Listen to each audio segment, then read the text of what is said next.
북한 점검단, 예. 공연 행사 이전에 점검단이었죠. 예. 현송월 삼지연 관련 악단장이 점검단을 이끌고 왔는데요. 정세현 전 통일부 장관, 까칠한 장관님 연결해서 이게 지금 어느 정도 잘 되고 있는 건지 한번 여쭤보겠습니다. 안녕하세요, 장관님. 예. 네네. 까칠하다고. 자, 예. 여러 가지, 남한 쪽에서는 이제 여러 가지 논란도 있고 갈등도 있는데, 예, 그 중에서 최근에 가장 큰 논란은, 자유한국당 나경원 의원이 IOC에 단일팀 구성 반대한다는 서한을 보냈습니다. 예. 예. 북한이 올림픽을 최대 선전적으로 활용하려고 한다. 예. 요거 어떻게 보십니까? 우선. 한 10년? 11년쯤 됐나요? 2010년 6월 29일 날 당시 나경원 의원이 여당일 때, 네. 여야 의원 284명이 공동 발의한 2010년 평창올림픽 유지 지지 결의안이라는 게 있습니다. 네. 거기 보면은 결의안 2항에 세계 유일의 분단국인 대한민국의 평창에서 동계올림픽이 개최될 경우 동북아 평화와 인류 공동 발전에 공동 번영에 크게 기여할 것이다. 예. 뭐 이런 얘기를 했어요. 예. 그런 구절이 들어가 있어요. 여기 지금 그다음에 또 미안합니다 이거. 2011년 12월 29일 날 국회에서 통과된 평창올림픽 특별법 지원 특별법에 보면은 거기 85조 2항에 남북 단일팀 구성 등의 합의가 이루어지면 지방자치단체와 정부는 행정적, 재정적 지원을 할 수 있다. 이렇게 규정이 되어 있어요. 한나라당이 그때 당시에 추진한 겁니다. 그렇죠. 한나라당이 여당일 때. 예. 그렇기 때문에 지금 이명박 대통령도 닥스 문제 관련해서 지금 평창올림픽 내가 유치했는데 나를 이렇게 어렵게 할 수 있느냐는 얘기가 할 정도로 지금 평창올림픽 유치 관련해서 당시 여당이 발의안도, 지지 결의안도 내고, 특별법. 지원 법안도 예. 만들었는데, 특별법도 만들었는데, 예. 여기 보면은, 이게 북한 체제 선전에 기여한다는 얘기가 없어요.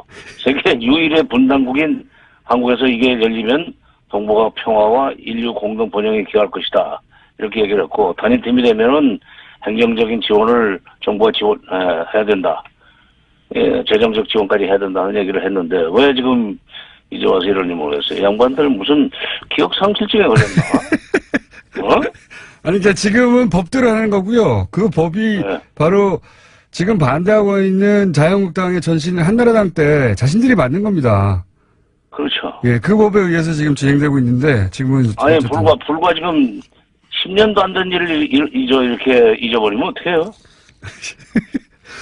자, 이건 어떻습니까? 지금 현송월 단장에 와서 점검하고 있고, 그리고 경의선 육로로 오고, 마식령 스키장 둘러보고 하고 있는데, 이게, 남북 관계에서 어떤 의미가 있는 겁니까? 2002년 9월부터 2005년까지 해가지고, 경의선 철도도로, 동해선 철도도로를 연결을 해놨습니다. 예. 그리고 2005년 10월 25일 날, 당시 미 국무부 장관이었던 콜린 파월 장관이 서울에 와가지고 기자들하고 인터뷰를 하면서 이런 얘기를 했어요. 내가 인공위성 사진을 통해서 보니까 한반도의 가운데를 가로지르는 철조망, 비무장지대를 뚫고 남북으로 두 갈래의 피스 익스프레스웨이가 연결되어 있더라. 동해선, 서해선을 얘기하는 겁니다. 매우 감동적이었다. 왜냐하면 콜린 파월 국무장관은, 당시 국무장관은 이걸 피스 익스프레스웨이라고 그랬어요. 그러니까 그 뒤에 이것이 개성공단 출퇴근로, 금강산 관광로로 쓰였었는데, 이제 서해선은 지금 개성공단 막힌 지 2년 조금 못된 시간에 뚫리게 됐고, 다시. 예. 동해선은 평창 쪽으로 해서 금강산하고 마식령 스키장 우리 선수들이 가잖아요. 그거는 지금 금강산 관광 중단된 지 지금 8년 조금 안 되네요. 한 7년 조금 지난 뒤에 다시 뚫렸죠. 그러니까 다시 지금 콜린 파월 장관은 피스 익스프레스웨이라고 그랬지만, 그 당시에 통일부나 또 정부에서는 이건 민족의 혈맥이라고 그랬습니다. 이게 다시 피가 통하는 이 시작하는 의미가 있는 거죠. 현송을 한 사람이 내려오는 것이 중요한 것이 아니라, 정검단이 내려오고 나중에 이제 공연단도 그리 올 거고, 뭐 선수단들도 올 거고, 응원단도 오고, 그럴 거 아닙니까? 그 다음에 또, 동해선 쪽으로는 우리 선수들이 북쪽으로 올라가서 훈련받고 오고, 훈련하고 오고, 다시 이렇게 자꾸 접촉이 많아지면, 남북 간의 그 화해 협력의 분위기가 고조되고, 그것이 한반도 긴장 완화에 하게 되는 거죠.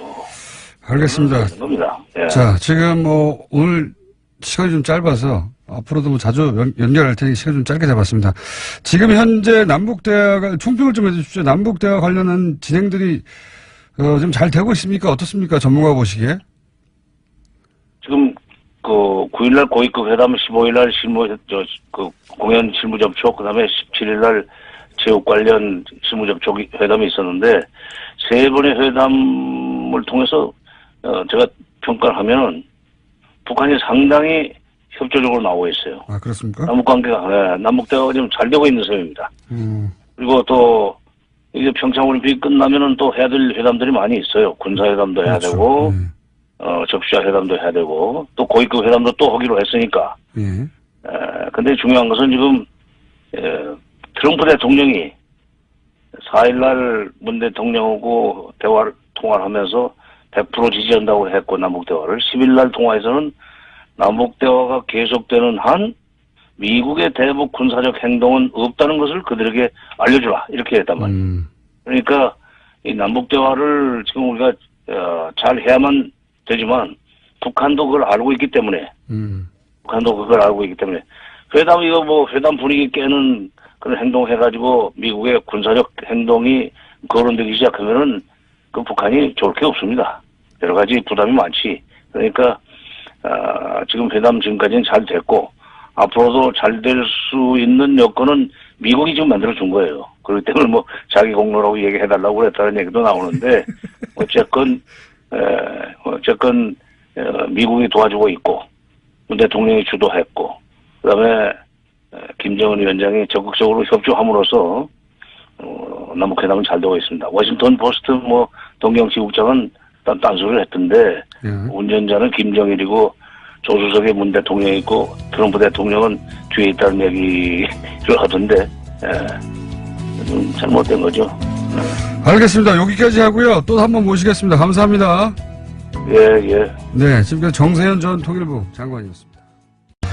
특활비 뉴스 많이 나오고 있습니다. 그중에서 새로운 레벨의 차원이 다른 뉴스가 또 났습니다.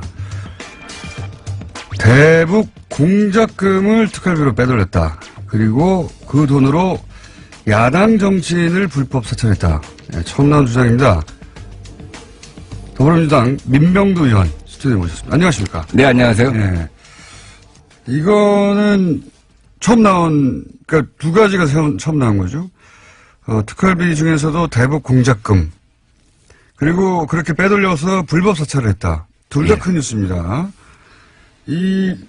그리고 공장명이 포청천이었다는 건 이제 유치합니다만은 공장명 포청천 대북 공작금 빼돌려서 야당 정치인을 불법 사찰하라. 요약하면 이런 겁니다. 네. 제보를 받으셨다고 하는데 이게 믿을만한 내용입니까? 예, 100% 믿을만 합니다. 저희가 여러 가지 근거를 댈 수 있겠지만 팀의 구성원 이름이 분명합니다. 그거 알 수 없는 일입니다. 사실 일반인은. 그렇죠. 포청천 팀 산하에 포청천 공작팀 산하에 3개 팀이 있었습니다. 미행감시 팀. 미행감시 익숙한 단어네요. 미감이죠. 줄여서 미감팀이라고 합니다. 미감. 네. 내사팀. 내사팀이 종합하는 곳입니다. 사이버팀 해킹하는 곳입니다. 내사팀은 이제 공작을 기획하는 것이죠, 사실은 보통. 그러니까 미감팀에서 단순 접촉을 해서 단순 접촉자를 확인해서 보고를 하면 자기들이 공작을 기획하는 것이죠. 그렇죠. 금융 내사도 하고 재산 내사도 하고 성향 분석도 하고. 그래서 내가 사실 가지고 있는 사실 합쳐서 없는 새로운 사실을 만들어내죠. 이 내사팀은 5급 과장을 갖다가 팀장을 해서 4명으로 구성됐고요. 믿을 수밖에 없는 것이 이런 내밀한 정보들을 정확하게 알고 있고, 알겠습니다. 자, 그러면 좀 구체적으로, 대북 공작금이 이 특활비로 사용됐다고 하는 내용 전체, 그러니까 박근혜 정부, 이명박 정부 다 통틀어서 처음 나온 거죠. 네, 대북 그렇습니다. 공작금은 건들기 어려운 거 아닙니까? 지금 대개 청와대에 상납됐다는 돈들은 아마 정무직들이 쓸 수 네. 있는 특활비에서 유용됐을 가능성이 굉장히 네. 커요. 떡값 뭐 이런 식의 의미로. 경력이 뭐 이런 것에서 유용됐을 가능성이 크고 이제 그러다 보니까 본인들도 좀 불쾌했을 수 있죠. 그래서 네. 본인들도 원세훈도 그래서 궁하니까 또 뇌물도 받았을 수 있지 않냐 하는 생각까지 듭니다. 자기 것을 생각했던 것을 네. 청와대에서 어차피 가져가니까. 영수증 없이 나고 쓰러진 돈 아니야? 이렇게 생각했을 수도 있고요. 예. 근데 대북 공작금이라고 특정돼 있는 이미 항목을 전용해서 쓴 거는 처음으로 드러난 겁니다. 이건 정말 이적 행위와 다를 바 없다고 생각합니다. 그러니까요. 빨갱이라고 이제 이 야당을 당시 공격했던 게 북한을 이롭게 한다고 공격한 건데, 이 북한을 이롭게 하는 행위 아닙니까? 자기들이 빨갱이했어요. 간첩 잡으라고 배정한 돈을 네. 전혀 반대되는 돈에 쓴 것이죠. 그만큼 대북 안보에 허점이 생긴 것이죠. 맞습니다. 자, 일단 규모는 그리고 혹시 나왔습니까? 규모는 이 최종욱 차장이라고 하는 사람이 이것을 갖다가 작전을 갖다가 수립하고 지시를 한 사람입니다. 차장, 3차장인가요? 예, 최종욱 대북 담당 3차장이죠. 네. 2009년 3월 원세훈과 함께 3차장으로 임명이 됩니다. 그래서 1년 6개월 재임합니다. 네. 이 공작은 이명박 정부 5년 동안 진행된 것인데 네. 최종욱 3차장이 최근에 자기한테 배정된 특활비 9억 원에 대해서 네. 조사를 받습니다. 예. 검찰에 가서 조사를 받는데 이게 어디에 쓰여졌는지가 불투명하니까 검찰은 이것을 갖다 개인적으로 유용하지 않았겠느냐, 아. 착복하지 않았겠느냐 아. 이렇게 본 거예요. 예. 그러니까 최대 9억은 넘지 않았을 것이라고 봅니다. 아하. 이 공작비가. 그 기간 동안은. 1년 6개월. 예. 그러니까 보통 1년에 6개월 쓴다는 얘기죠. 1년에 6억 원을 쓴다는 얘기죠. 그거는 빙산의 일각일 것 같은데요. 공작팀이 또 다른 차원에서 진행됐을 수도 있죠. 가령 이 똑같은 시기에 그러니까 지금 고 자금에서 유용된 게 그 정도 액수.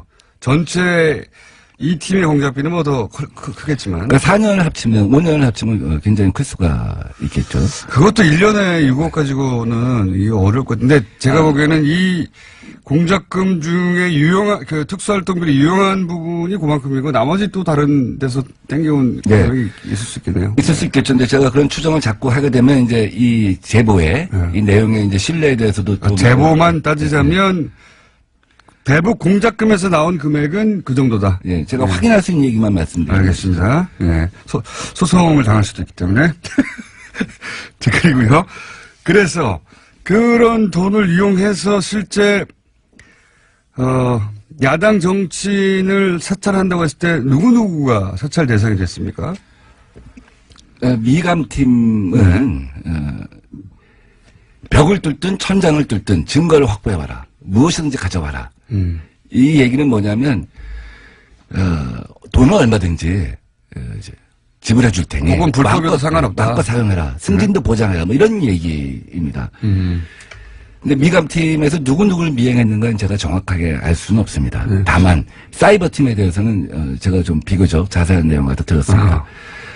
박지원, 한명숙, 특히 한명숙 전 총리에 대해서는 정치자금권에 대해서 내사를 해라 하는 얘기를 특별히 지시를 했고요. 그다음에 KBS 사장 정현주, MBC 사장 최문순, 박원순 시민단체 대표 이런 분들의 이메일 주소를 줬다는 겁니다. 이 사람들을 따라 한마디로. 이 사람들의 PC를 뚫어라. PC를 뚫어라. PC를 뚫어라 하는 얘기는 뭐냐면 왜 이메일 주소를 주면서 PC를 뚫어라 하는 얘기가 무슨 뜻이냐면 해킹 프로그램을 넣는 그렇죠. 겁니다. 해킹하라는 거죠. 그러면 핸드폰까지 다 연결이 되는 거죠. 사실은. 근데 해킹하라는 그 얘기죠. 이후에는 수시로 개통 라인을 무시하고 수시로 이메일 어드레스가 왔다는 겁니다. 이 사람들은 이메일 어드레스의 주인이 누군지는 몰라요. 그러면 이제 추적해서 알게 되는 거죠. 예. 추적해서 자기들의 특이사항만 정리해서 보고를 하는 것이죠. 근데 가만히 보니까 나중에 보니까 이게 2012년 총선 임박해서는 당시의 여당 관계자들도 많더라는 거예요. 여당 관계자들도 있었다. 그러니까 어떻게 보면 공천을 앞두고 정적을 제거하려고 한다든지 속아내려고 한다든지 정권의 이명박 정부의 말을 잘 안 듣는 여당 인사들이었겠죠 아마도. 그래서 사이버 팀도 그걸 특정할 수는 없는데 조사를 해보니까 이게 전방위적이구나. 여당 야당 가리지 않는구나. 심지어 애인들도 하는 거야. 그 사람 표현대로 하면 애인들도 조사를 하는구나. 애인들 약점을 잡으려고 하는 그러니까 여기서 애인이란 말은 여기서 애인이란 말은 이제 우리 편도 조사하는구나. 아, 그렇구나. 여당을 그런 조사하는 의미요. 예, 그런 의미로 얘기를 하더라고요. 아니 근데 사실 실제로 이렇게 소위 미행하고 내사하다 보면 그분들의 애인들도 자연스럽게 만나게 되니까 사찰이 되겠죠. 예. 그래서 이제 이 사이버 팀은 주로 그 원래 있던 산업 스파이 담당들이 일을 합니다. 해커, 예. 전문 해커들이 동원돼서 하는 그렇겠죠. 것이죠. 당연히. 예. 미감팀은 아무래도 전문 요원들이 해야 되죠. 일정한 거리를 두고 해야 되고. 근데 미감팀이 외부에 사무실을 두지는 않았고 막교대로 해가면서 일을 진행했다고 합니다. 저는 이 미행팀들을 몇 번 받아주신 적이 있어요. 아, 그래요? 나중에 기회가 되면 어떤 행색인지, 예. 여러 가지 작업법을 입고 나타납니다. 저도 옛날에 2번 수배 생활을 하는 동안 오랫동안 미행감시를 당한 적이 있어서 익숙합니다. 그 풍경에 대해서는. 뜻밖의 생선에서 마주치게 되죠. 자, 그러면 이분들을 북한 공작금을 특수활동비를 이용해서 사찰한 것은 명백한 거네요. 확인된 거네요, 사실상. 예. 대북 공작국에 예. 가장체 운영비라고 하는 항목이 있습니다. 예. 무엇을 가장 한다는 것이죠. 예, 예. 회사 같은 것을 위장을 해갖고 예, 예. 사무실을 운영하면서 공작을 하는 것이죠. 예. 프론트 회사라고 하죠. 이 가장체 운영비가 100% 집행되지는 않습니다. 예. 이 중에 불용된 것들을 갖다가 최종업 3차장이 오랜 국정원 근무 경력으로 눈여겨본 거죠. 이걸 전용하면 되겠구나. 아하. 근데 이것을 곧바로 방첩국에 넘겨갖고, 방첩국은 이제 외삼의 산업 스파이 담당하는 곳인데, 곧바로 전용을 하게 되면 문제가 생길 수밖에 없지 않겠습니까? 예. 내부에서 예상관이나 이런 사람들이 일단 저항을 하게 됩니다. 예, 그렇죠. 이건 아니다. 예.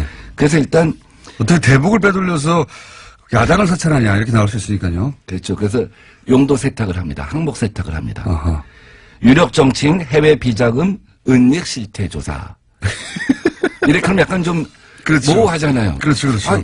국정원 사람들이 생각할 때 유력 정치인 중에 북한하고 연결되는 사람도 있겠지. 네. 그 사람들의 생각에는. 그래서 일단 항목을 갖다 위장해놓고 요것을 갖다 방첩국에서 쓰게 하는 것이죠. 이거는 정말 내부 인사가 아니면 나올 수 없는 이야기네요. 그렇게까지 했다는 거는 어떻게 알겠습니까? 내부 제보가 아니면. 그래서 이제 주로 쓰인 돈이 경력이라고 합니다. 경력금. 경력금이 제일 중요한 항목 중에 하나고 또 내사팀이나 미감팀이 이제 너 미행했으니까 또 항목이 없으니까 경력금으로 줬다. 그거 중요한 성과를 냈다. 중요한 성과를 내면 경력금을 갖다 뭐 얼마 줄지 모르겠습니다만 성과에 따라 다르겠죠. 인센티브 성과급이겠죠. 그다음에 그 접촉자. 예. 접촉자에 대한 사례비라고 하는 것이 있습니다. 접촉자. 이게 이제 이른바 이제 망원 같은 개념이죠. 이제 빨대. 확실히 포섭되면 망원이고, 예. 그쪽 용어로 하면 빨대고. 빨대죠, 빨대. 빨대라고 또 이쪽 그 정보권 용어로 하면 망원이라고 하죠. 예. 그 사람들한테 사례비도 있고, 예. 그러면 프락치라고도 했었죠. 지금도 하고 있고. 이러면 이 내용이 그 원세훈 원장에게 보고되고 이명박 전 대통령에게 보고되고 하는 사실은 혹시 확인하신 바 있습니까? 그러니까 일정 시점이 지나면 그러니까 마구잡이로 오다가 내려왔다고 합니다. 이메일 어드레스가. 원장 비서실에서 내려오기도 하고. 원장 비서실이면 뭐 당연히 예. 원세훈 원장이 알았겠네요. 또 3차장한테 내려오기도 하고. 예. 그래서 국정원은 사실 약간 좀 위장조직 비스듬 해갖고 우리가 생각할 수 있는 거랑 그 직급의 규모가 좀 다릅니다. 예. 그러니까 국실이 제일 1급 부서입니다. 예. 그 다음에 단, 사단, 이런 우리 심리전 전단. 것처럼 예. 그 밑에가 실 밑에 단. 있고, 단 밑에 처가 있습니다. 예. 우리가 국가보훈처 하면 장관급 부서 아닙니까? 그 밑에 네. 처가 있는데, 이렇게 마구잡이의 지시가 내려오고, 불법적인 지시가 내려오니까, 이 단장 밑에, 그러니까 이 단장급 작전이거든요. 포청천 작전은. 단장급, 작전인데 그 밑에는 처장이 나한테 보고하지 마라. 나는 관계없는 일이다. 이 불법이 명백하니까. 그렇죠. 나중에 큰일 난다 하는 생각을 한 거죠. 그럼에도 불구하고 마구잡이로 이메일 주소가 내려왔는데 어떤 때는 이 라인을 무시하고 단장을 무시하고 직접 원장 비서실에서 이거 알아봐. 이 이메일 알아봐. 그래서 자기들이 추정컨대 일정 시점이 지나서 보니까 뭐 애인 적군 가릴 것 없이 막 조사하는데 어떤 경우에 원장이 누구 점심때 만나서 유력 정치인이 이 사람 좀 알아봐 하면 그거 알아봐주고 이런 것이 아니었나 싶을 정도로 개인 흥신소 비슷해지지 않나 하는 생각이 들었다는 겁니다. 이 원세훈 원장이 알았을 법한 정황은 이제 이해가 가는데 대통령에 보고됐다까지는 모르겠죠. 적어도 이걸 제보하는 쪽 정도에서는. 근데 국정원에 예. 아까 말씀드린 처단 국실에서 자체적으로 하는 업무에 대해서는 대통령한테 보고할 필요는 없습니다. 그렇죠. 결과만 알려면 되니까. 근데 원장이나 예. 차장이 진행한 업무에 대해서는 대통령한테 보고를 한다고 합니다. 그리고 최종업 씨는 1년 6개월 하고 그다음에 김남수 씨가 나머지 기간을 했습니다. 차장이 바뀔 때 당연히 또 대통령한테 기존 업무를 갖다 파악하고 새로 무엇을 하겠다는 보고를 한다고 합니다. 완전히 새로운 내용이네요. 그래서 대개 이제 이렇게 진행이 되다 보면 이 중에 승진되는 사람도 있지 않겠습니까? 네. 그럼 승진되면 사람은 새로 충원을 해야 되잖아요. 네. 그래서 승진이 대개 거의 정권 말기에 이루어진다고 합니다. 네. 그리고 정권 말기에 공작을 종료한다고 합니다. 그래서 박근혜 정부 때 남재준 원장이 이제 새로 와서 이걸 들여다보기 시작한 거죠. 이거 뭐였지? 네. 과거에 이전에 뭐 뭘 한 했지? 거야. 네. 이제 감찰하기 시작하니까 사실 뭐 네 분 다 초록이 동생이고 다 한편이고 이러니까 이걸 보호할 수밖에 없지 않겠습니까? 네. 이렇게 되면 이걸 조사하게 되면 대북 공작 역량이 네. 전부 와야 된다. 이렇게 하면서 방어를 했다는 거죠. 네. 근데 뭐 자기 알긴 알았다는 얘기네요. 그러니까. 그렇죠. 이 사람들이 이명박 정부 때 뭘 했구나. 어떤 조사를 했구나. 그래서 이게 뭐지? 자기들도 관심 가질 수밖에 없지 않겠습니까? 또 어떤 때는 자기들이 거기서 벤치마킹도 할 필요도 있는 것이고. 근데 그쪽에서 이게 안 된다. 대북 역량 라인이 와야 된다. 그럼 알 수가 없는 거죠. 그래서 그 폭로되거나 하진 않았고. 그래서 이제 남재준 원장이 이 포청천 작전에 대해서 전모를 파악하지는 못했던 것으로 알고 있습니다. 그러나 거기서 아이디어를 얻어서 또 다른 제2의 박근혜판 포청천 작전을 갖다가 전개했을 수도 있겠죠. 있겠죠. 예. 제가 궁금한 거는 이게 이제 국정원 그 적폐청산 위원회에서 그때 한참 여러 가지 이제 문제점들을 거론할 때 이게 왜 안 나왔죠?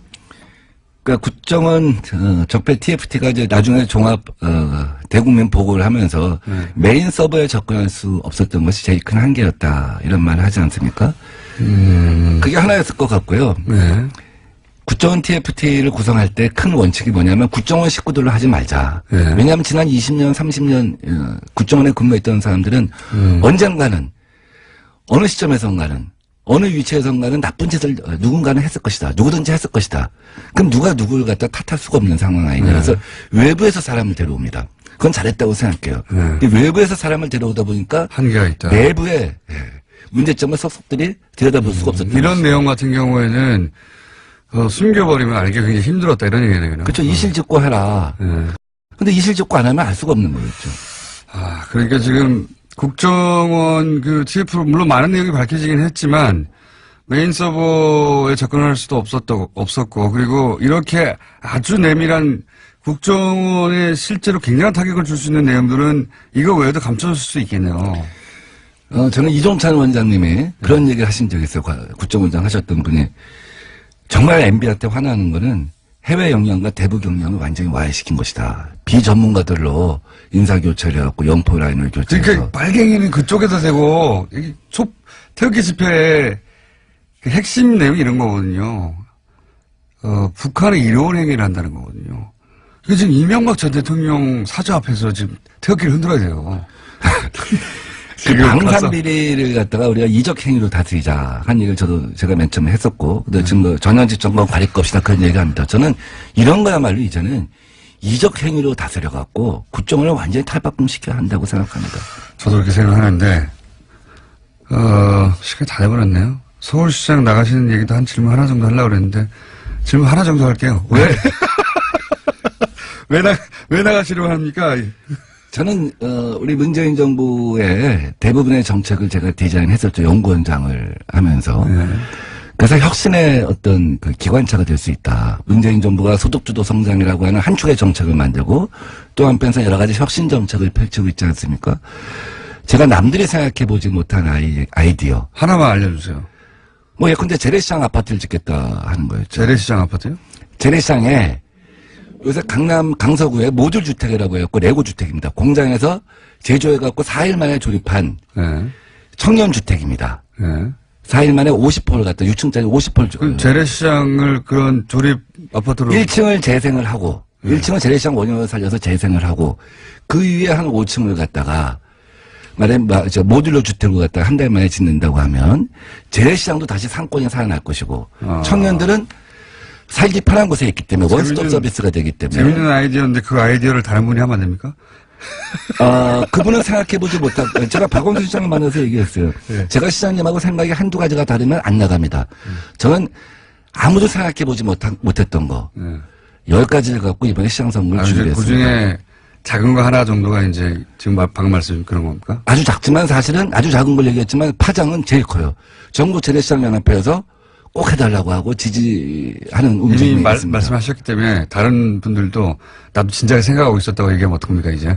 그건 관계없어요. 제가 맨 처음에 저작권을 갖고 있는 걸 다 아니까 어제도 어디서 강연하는데 시장 군수 출마자들이 저마다 손들고 심지어 세종시장 이충희 시장님도 저작권료 없으면 제가 세종시에서 제일 먼저 할게요 이러더라고요. 저는 좋은 정책은 누구든지 채용할 수 있다고 봅니다. 그래서 이제 그 아이디어를 다 다른 사람들이 가져가서 서울시장 선거에 민병도 의원님은 나오실 필요가 없다고 이제 다 알기 때문에 아이디어를 이렇게 얘기할 수 있겠죠? 거꾸로 얘기하면 박원순 시장님이 앞으로 남은 4년 동안 무엇을 해야 할 것인가는 다 드러나 있습니다.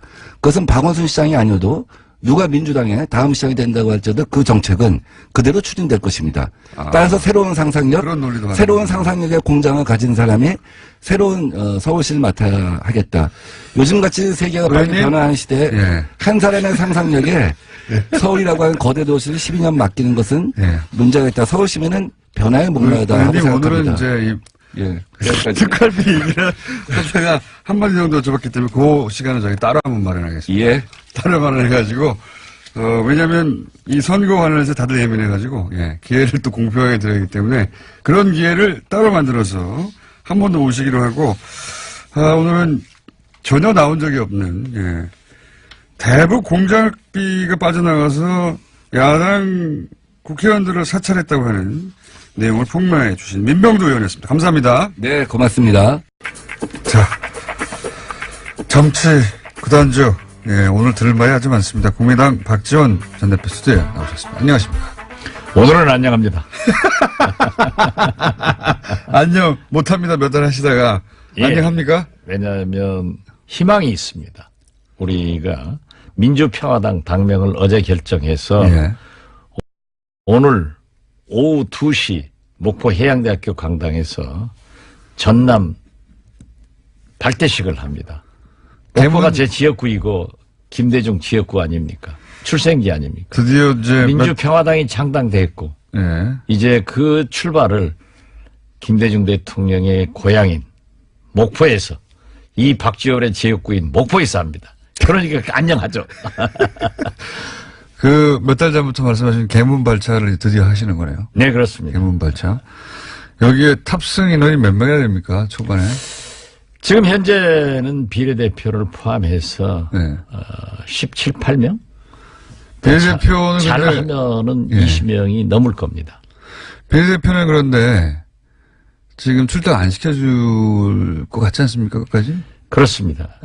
그러면 그분들을 빼고 유승민 대표는 출당시켜줘야 된다 하고 고집덩어리 안철수 대표는 하지 않겠다고 하는데 안철수 대표가 무엇으로 유명해졌습니까? 아름다운 양보 유명해졌는데 이제 저는 안철수 대표가 아름다운 이별을 택할 때가 됐다. 그래서 이제라도 이성을 찾아주기 바란다.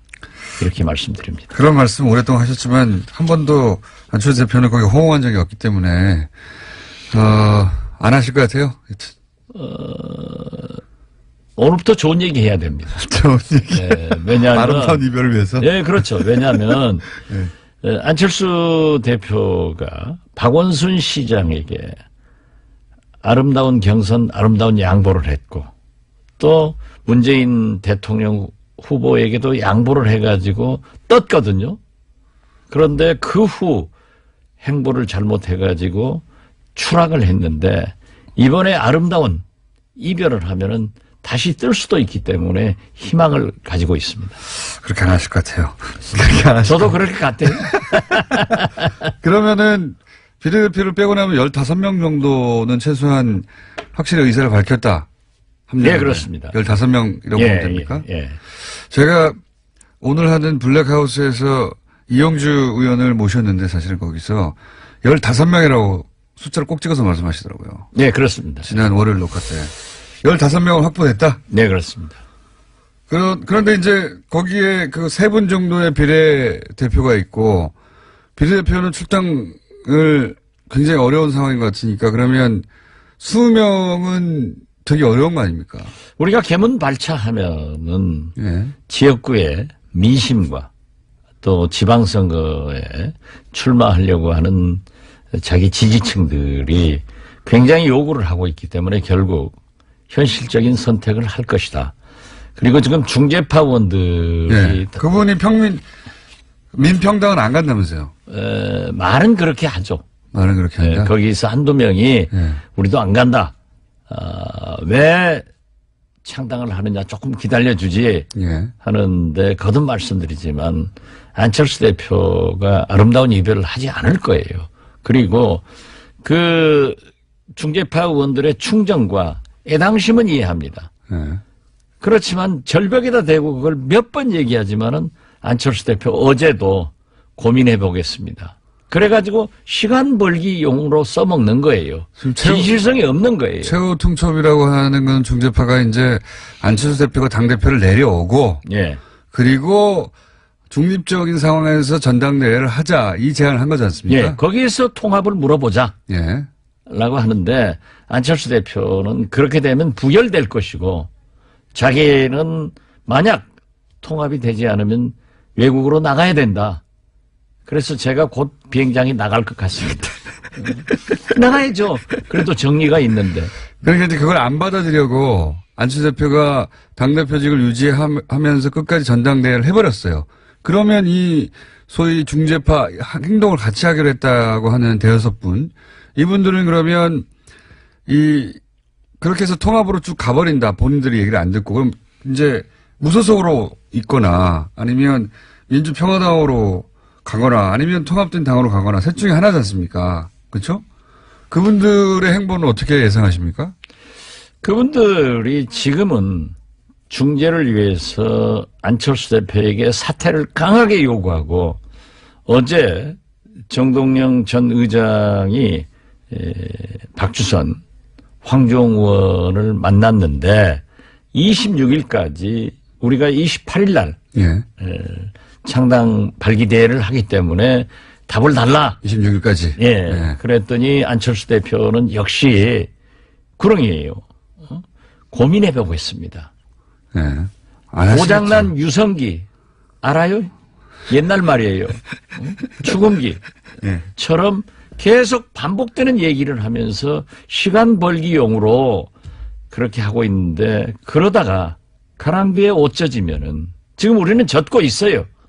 완전히 젖으면 벗지도 못하고 주저앉으니까 우리는 창당의 길로 가자 하고 중재파들에게도 얘기를 했습니다. 그러나 중재파들은 중재를 해보기 위해서 마지막 최후 통첩이라고 하던데. 예, 민주평화당에도 안 가겠다. 한두 사람이 그런 얘기를 했지만은 저는 거듭 말씀드리지만 그분들이 지역구 국회의원이기 때문에 대부분 민심과 호남에 계신 분들은 다 지역구라고 하는 것은 우리 국민의당은 한 사람 빼고는 다 지역구가 다 호남이죠. 예, 저 세 사람 빼고는 세 사람입니까? 예. 아, 그렇군요. 26명의 지역구 의원 중 23명이 호남이기 때문에 반나 호남 어쩌고 하는데 거기밖에 없어요.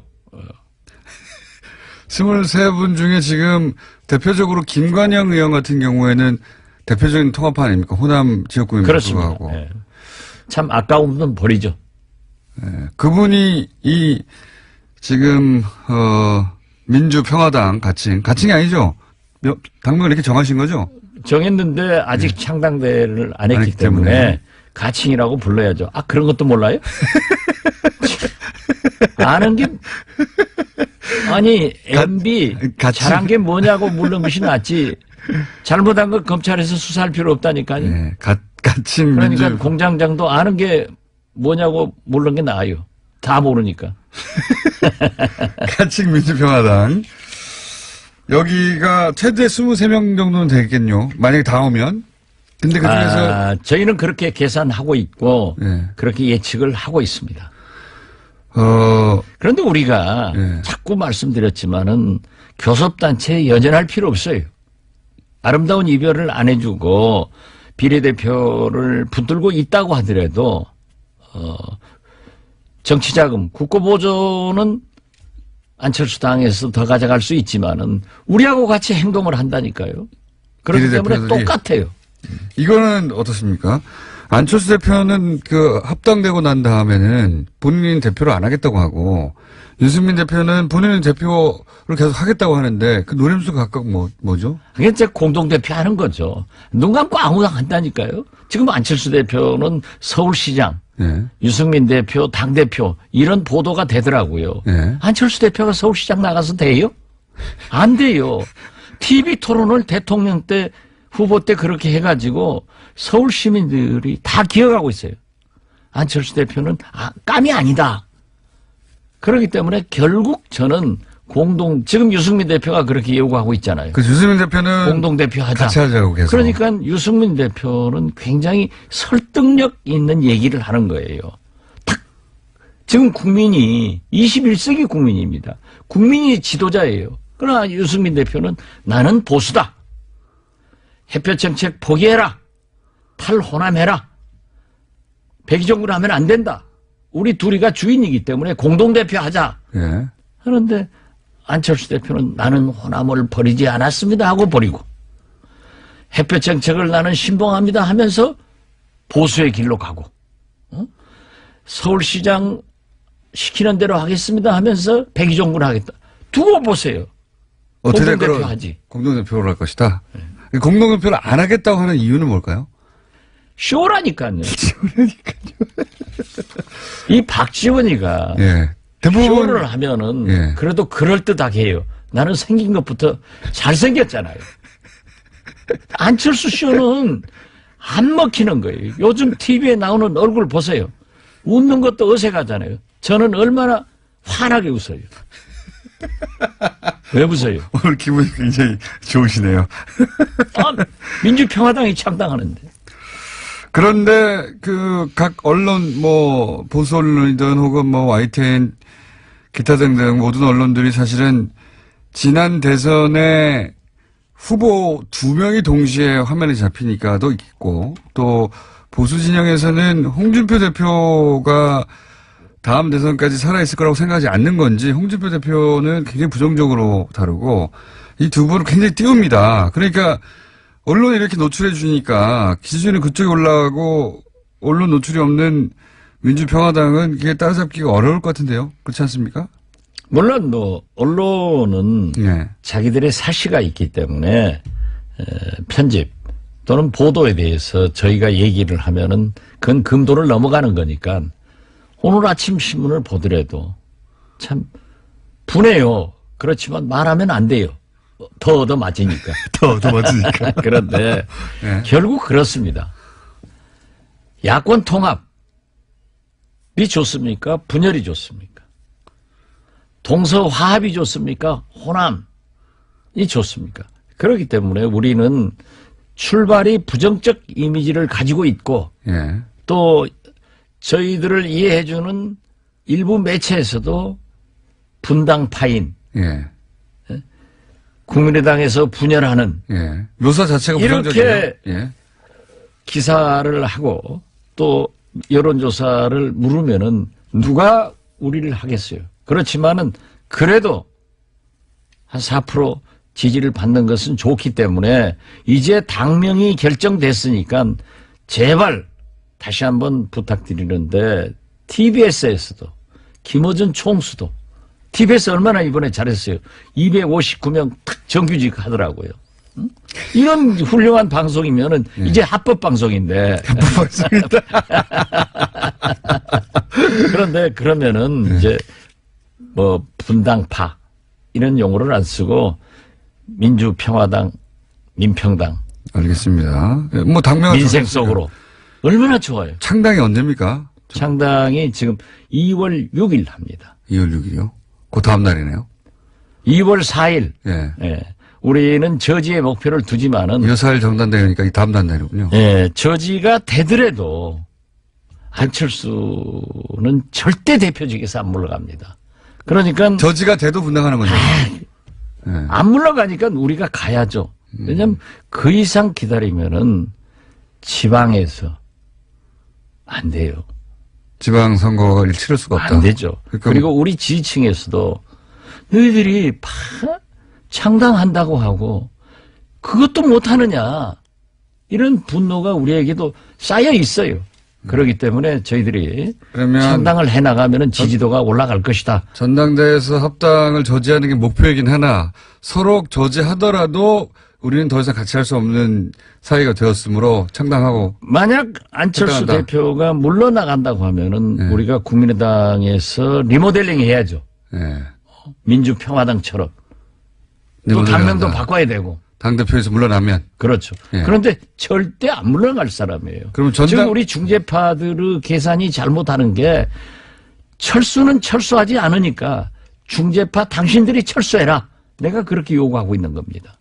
그러면 지금 생각하시는 목표치에 도달하는 것은 2월 6일이면 될 수도 있겠네요. 2월 4일 날 결과가 나오면 예. 그때 전당대회가 통과되면 당연히 합당이 통과되면 당연히 이제 탈당하실 거고 통과 안 되더라도 안철수 대표가 당대표를 안 물러날 테니까 또 탈당하실 거고 탈당하는 거죠 말하자면. 그렇죠. 그분들이 15분 정도 일자로. 예. 그리고 나머지 분들도 그 개문 발차하게 되면 결국은 합류하게 될 것이다 생각하고. 그렇습니다. 예. 그리고 나서 이건 어떻습니까? 이제 합당을 선언했어요. 예. 그리고 나서 비례대표 지금 그 의사를 분명히 밝히신 분이 3분인데 출당시켜달라고. 그 3분은 어쩔 수 없이 출당시켜주지 않으면 끌려가지 않습니까? 그렇죠. 근데 유승민 대표가 그 당의 대표가 되잖아요. 그런 상황에서는 출당 권한을 유승민 대표가 가지지 않습니까? 그렇죠. 그때는 유승민 대표. 그건 1구 2의는 2부 지자라. 예. 어떤 사람은 통합 절대 안 합니다 하고 통합하는 사람은 거기에 해당되지만은 유승민 대표는 저는 그렇게 하지 않으리라고 봅니다. 그러면 그 이후에 출당돼서 다시 그분들이 와서 합류하실 것이다 이렇게 보시는 거군요. 그렇죠. 그렇게 해서 그러니까 호적은 거기 있어도 몸과 마음은 민주평화당에 있기 때문에 정치적으로 그런 일을 해서 되겠느냐. 그러니까 깨끗하게 또 안철수 대표도요. 민주당 지금 더불어민주당한테 경남 도의원, 부산 기초의원들을 요구를 했어요. 예전에 나를 지지하니까 제명해달라. 네, 국민의당 민주당에서는 깨끗하게 해줬는데 네. 왜 자기는 요구하고 자기는 안 하자 이거야. 그러면은 새 정치가 아니라 구정치고 악태 정치지 뭐. 자 그러면 호남의 그 민심은 어떻습니까? 호남 민심은 최근에 네. 뉴스완 등 예. 루포 기사를 보시면은 잘 알 겁니다. 국민의당 안철수 말도 못 꺼내게 해요. 이게 그래서 제가 오늘 지난번 방송할 때도 내가 한번 사과했습니다마는 오늘 목포에서 우리 민주평화당 처음 결의대회를 하는데 거기에 가서 공식적으로 사과합니다. 내가 눈이 삐어서 안철수 지지해달라고 한 거 대단히 사과드린다. 내가 잘못했다. 그래서 저는요 지금도 그래요. 민주평화당이 창당되더라도 뭐 여러 가지 얘기가 있어요. 그러나 최소한 박정천, 박지원, 정동영, 천정배는 당대표 등 전면에 나서지 말자. 네.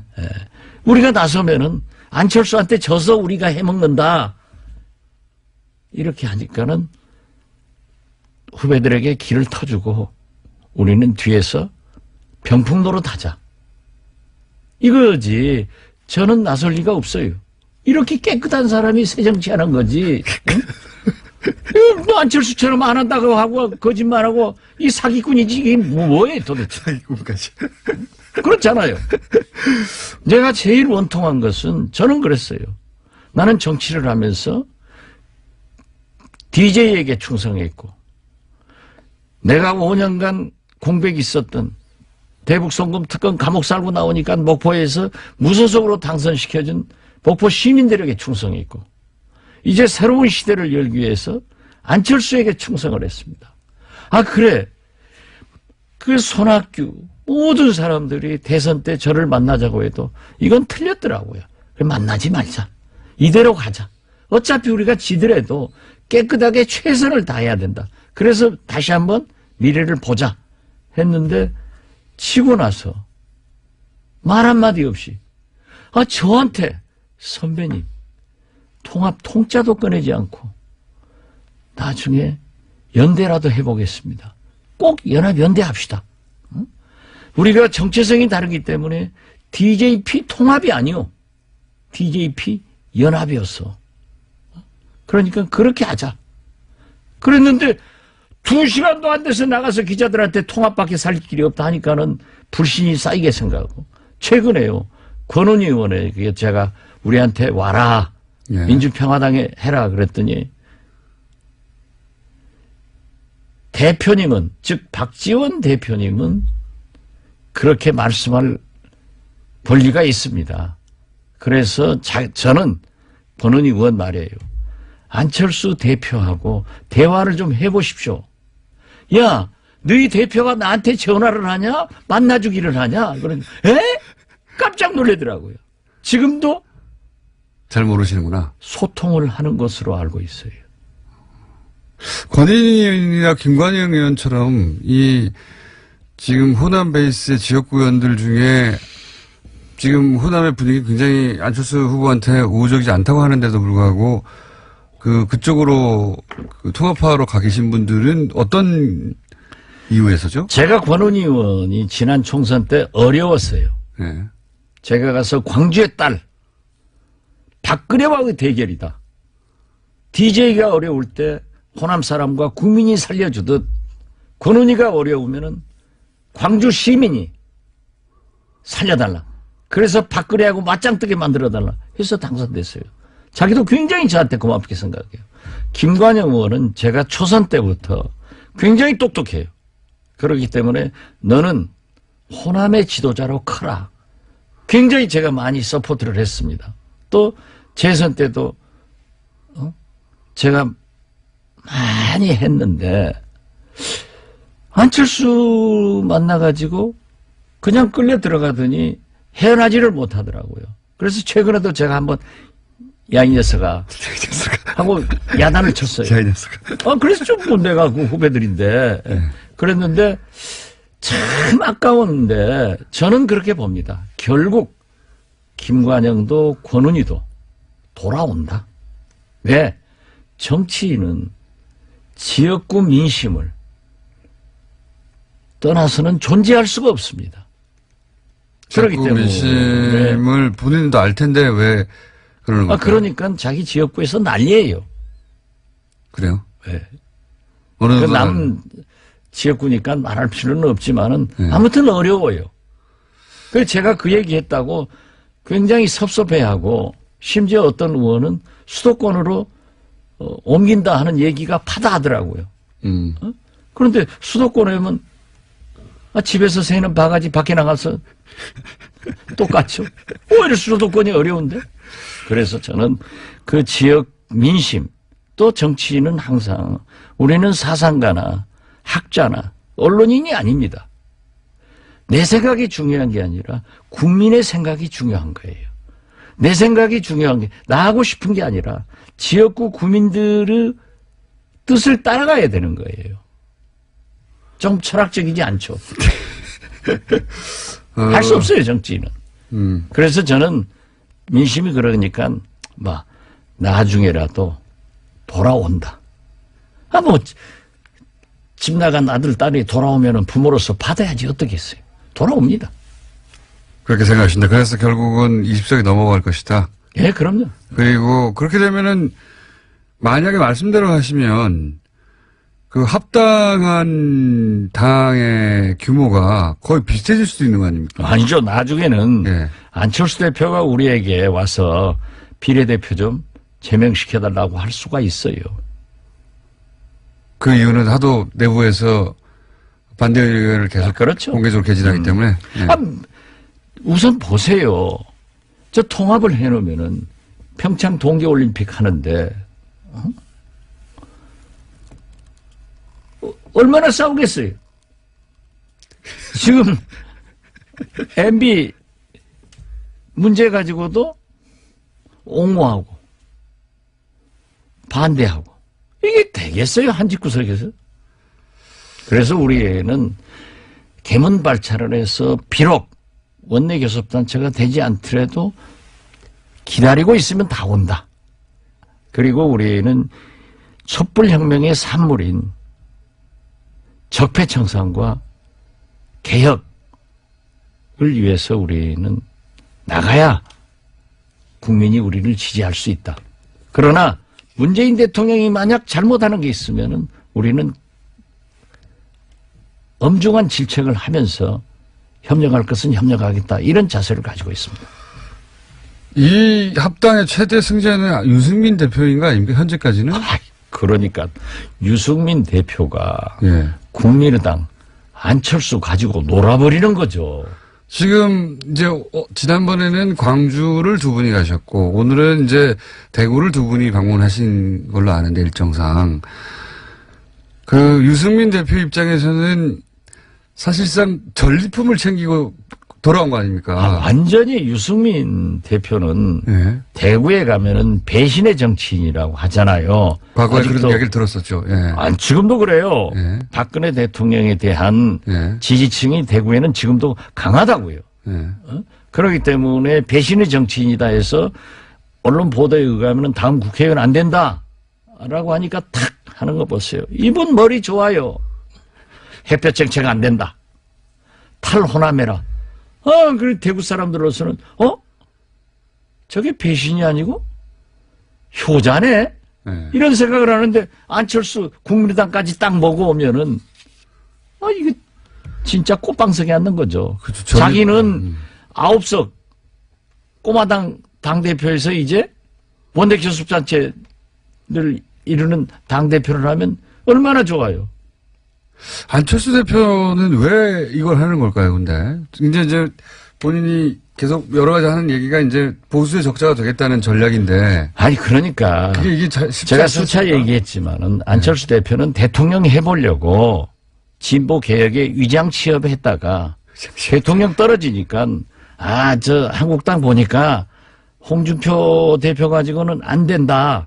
또 언론에서도 취급을 안 해주고 보수 본류에서도 저거 가지고는 안 된다 하니까는 국민의당을 우리를 끌고 데리고 가서 보수의 대통령 후보가 되고 집권을 대통령이 돼보겠다. 대통령 병 걸렸으니까 눈에 보이는 게 없어요. 아니 그런데 거기까지는 박지원이 예. 데리고 가서 자기가 좋을 게 뭐 있어요? 그러니까 버리고 가는 거 아닙니까? 버리고 가는 게 아니라 내가 안철수를 버리는 거죠. 어쨌든 안철수 대표 입장에서는 이제 박 전 대표님 버리고 가는데 제가 궁금한 것은 그 과정에서 굉장히 상처를 많이 입었잖아요, 사실은. 그러니까 요즘 이제 왜 이런 플랜을 짰을까 좀 안철수 이해가 잘 안 제가 가서. 예. 매일 공격을 하니까 저는 제 고향이 진도예요. 진돗개는 한 번 보이면 절대 놓지 않습니다. 진돗개는 물어가지고요 흔들어 버려요. 또 놓지도 않고. 그런데 제가 매일 공격을 하니까 그 졸개들이 안철수 졸개들이 저를 공격하는데 누가 손해예요? 저는 대통령 안 나와요. 안철수가 손해지. 그러니까 이 게임의 법칙도 모르는 거야. 손해날 싸움을 계속 하는 것. 안철수 얼마나 급했으면은 박지원이가 제 이름을 딱 거명하면서 기자회견하면서 국민의당 입당할 때 이렇게 했다. 내가 틀린 게 뭐 있어요? 누가 유승민하고 통합하지 말고 연합연대하자. 그리고 문재인 대통령에 대해서도 나한테 그래요. 요즘 왜 문모닝 하더니 요즘은 안모닝 하냐. 문재인 무서워서 그러냐. 제가 뭐 무서워요. 제가 문재인 요즘도 제일 많이 때려요. 여자 아이스하키 팀 같은 거 동일팀 해봐야 어려우니까 설득을 했어야 된다. 이런 거 하는 거예요. 그런데 보세요. 저하고 안철수하고 싸우면 누가 손해예요? 그리고 안철수도 또 싸울지도 몰라요. 말을 나보다 못해. 박시원 대표님이 이제 처음에 합리적 진보 개혁적 보수하고도 같이 하자 했었지 않느냐. 근데 왜 이제 와서 합당을 반대하느냐라고 이제. 같이 하자는 거예요. 예, 같이 하는데. 연대하자는 거예요. 합당하자는 건 아니다. 이 말씀이신 거예요. 그렇죠. 예. 아니, 유승민의 예. 다름을, 저는 보수를 절대 욕하지 않아요. 그분들도 계셔야만이 체크앤 밸런스가 되는 거예요. 그런다고 평창 동계올림픽을 평양올림픽이니. 그 말이 안 되죠. 민족이 아니고 국민이 아닌 거예요. 그게 어떻게 그렇다 이 소리를 하냐고. 아니 설사 잘못한 게 있다 하더라도 만약에 평창 동계올림픽에 북한이 참여를 하지 않고 미사일이나 몇 발 쏴버렸으면은 대한민국 동계올림픽 되고 강원도 동계올림픽 되는 거예요. 그런 것을 그렇게 모진 말로 해서 되겠어요? 오늘 또 보니까 북한 현 월송입니까? 송월입니까? 예. 거기 송월. 예. 송월. 예? 거기 내려오니까 우리 언론은 다 보도했는데 우리 마식령 스키장 답사단 가니까 북한 언론에서 보도 안 했다. 이건 자기들이 보도해놓고 우리가 북한에서 시켜서 보도했습니까? 자, 오늘 여기까지 해야 될 것 같습니다. 그러면 안 된다 이거예요. 네, 알겠습니다. 그러니까 충분히. 그렇게 생각하는 유승민 의견도 우리는 존중해줘야 돼요. 그렇지만 안철수처럼 그렇게 위장 취업해서 여기서 해먹으려도 안 되니까 또 저쪽으로 가고. 대표님? 더 해요. 그만하셔야 될 것 같아요. 왜냐면 이제 드디어 똑같은 얘기를 반복하시기 시작하셨어요. 자, 지금까지 기분이 좋으신 네. 당분간은 국민의당 박지원 전 대표라고 해야 되겠고. 아닙니다. 곧 이어서 이제 가칭 민주평화당의 의원. 1개 의원. 박지원 의원이었습니다. 감사합니다. 네, 감사합니다. 쇼미더머니 안하고 정장님 나오셨습니다. 안녕하십니까. 예, 안녕하십니까. 어제 뉴스 SBS의 단독으로 핀란데스의 개 다수직 사지 않는다가 나오는 바람에 난리가 났어요. 예. 저희 게시판도 난리가 났고 쇼미더머니 그 핀란데스계 홈페이지도 난리가 났죠. 그렇습니다. 네, 난리가 났고 그리고 포탈에 그 기사가 올라온 댓글도 난리가 났고요. 대형 사고가 난 것 같은. 자, 차근차근 SBS는 이제 길게 보도할 수 없으니 한 곡지로 짧게 했는데 이 여파는 적지 않으니까 저희가 이제 하나하나 차근차근 일이 어떻게 된 건지 정리를 해볼게요. 우선 이게 구조가 이사회가 있고 그럼 실행조직이 있고 이런가 보죠? 그렇습니다. 실행조직은 그러니까 이제 돈을 모으고 뭐 홈페이지도 관리하고 응대도 하고 뭐 그렇습니다. 실무를 다 하는 거죠. 사람들과 소통하고 이런 일을 하시는 분이고 이 집행위원 조직이 있고 예. 또 사무국 조직이 따로 있습니다. 네. 그래서 제가 이제 사무총장도 맡고 있고 집행위원도 맡고 있죠. 그러니까 이제 집행하는 실제 일을 하는 곳이 있고요. 예. 그리고 이사회는 어떤 곳입니까? 이사회는 이 조직의 앞으로의 방향이라든지 네. 중요한 사안이 있으면은 의결을 해주는 그런. 네. 실무하고 별개로 예를 들어서 뭐 일을 하다가 뭐 어려움에 부딪히거나 혹은 뭐 그렇습니다. 사회적으로 이제 나서서 뭔가 해결해 줘야 될 일이 있을 때 뭐 아니면 중요한 의사결정이 있을 때 이사회 이렇게 별개의 의사결정 구조가 또 있는 구조라는 거죠. 그렇습니다. 예. 예. 그 이사회는 제가 듣기로는 뭐 종교인도 있고 교수님도 있고 이런 분들이 계신 거죠? 그래서 대부분이 종교인들이시고 또 교수님도 계시고 그렇죠. 그렇군요. 예. 자, 이렇게 이제 실행조직과 또 그 이사회라는 이원화된 체계가 있습니다. 있는데 지금 사지 않겠다는 결정은 실행조직은 참여하지 않고 이사회 분들만 결정하신 거죠. 그렇습니다. 사실 이제 그게 뭐 이사회에서 결정할 수도 있죠. 할 수 있는데 사무총장하고 집행위원장이 모르는 사이에 이사회가 이루어졌고 또 그 이사회의 의결사항을 내가 기자를 통해서 들었어요. 자, 그러면 이제 요 문제를 한번 얘기해 볼게요. 이사회가 그런 결정을 했던 이유를 이제 그분들 입장에서 제가 한번 이해해 보자면, 네. 사실은 이제 초기부터도, 그런 걱정이 아예 없었던 건 아닙니다. 지금 우리 구조가 돈을, 개개인들로부터 차용해서, 예. 그렇죠? 3년 후에 돌려주는 방식으로 차용해서, 이 주식을 사고, 지금 그런 활동을 하겠다고 이제 그런 구조로 출발을 했습니다. 그러다 보니까 혹시 이 돈을 돌려주지 못하면 어떻게 하느냐. 네. 그런 우려가 처음에 있었죠. 예. 사실 저도 처음에는 예. 당연히 그 책임을 진 사람이라고 생각을 남의 했고. 돈인데요. 예, 남의 돈이고 그 돈을 오롯이 돌려주는 것이 제 책무라고 생각을 했죠. 예. 그래서 상당히 맨 처음에는 제가 고심을 했는데. 저희 방송에서도 이제 여러 선배님 번- 나오셔가지고 예. 아 그런 우려도 있고 그런 걱정도 또 있다. 그런 말씀도 하셨죠. 예, 그렇게 했죠. 그래서 그 내용, 근데 이게 실무를 하면서 참여와 소통 창도 있고, 이제 계속 교감을 하게 돼 있지 않습니까? 그렇죠. 참여하신 분들하고 배우분들하고. 교감을 하게 돼 있죠. 돈 낸 사람들. 그리고 이제 그분들이 이거는 우리가 참여한 것이 우린 촛불 정신으로 참여했고, 또 촛불의 의미가 돈으로 표현되는 것이 저희는 싫다. 이 돈에 대해서는 다소 손해를 보더라도 우리는 감수하겠다는 이런 글들이 계속 올라오면서 제 생각이 바뀌었습니다. 아, 내가 너무 내 입장에서만 생각한 거 아닌가. 근데 개인적으로 이거를 내가 책임을 돌려줘야 되는 책임을 앞세우다 보니까 이 참여한 개원들의 정신을 내가 훼손하고 있다. 잘못하면. 그때부터 제 생각이 바뀌었죠. 그래서 이 촛불 정신을 마치 건전하게 이 촛불을 들고 광장에 모였는데 그게 돈을 받고 알바를 하는 것처럼 이렇게 표면될 수도 있는 그런 상황까지 갈 수 있겠다. 그러니까 촛불 들고 나왔는데 너 촛불 그거 얼마 주고 샀어? 라든가. 그렇죠. 누가 시켜서 나온 거 아니야? 근데 아니면 그분들에 대한 모욕이죠. 촛불 한번 나와서 TV 나오려고 하는 거 아니야? 라든지. 네. 본질하고 상관없는 이야기. 또는 촛불 이렇게 많이 들면, 후레쉬 회사는 어떻게 되는 거야? 이런 걱정.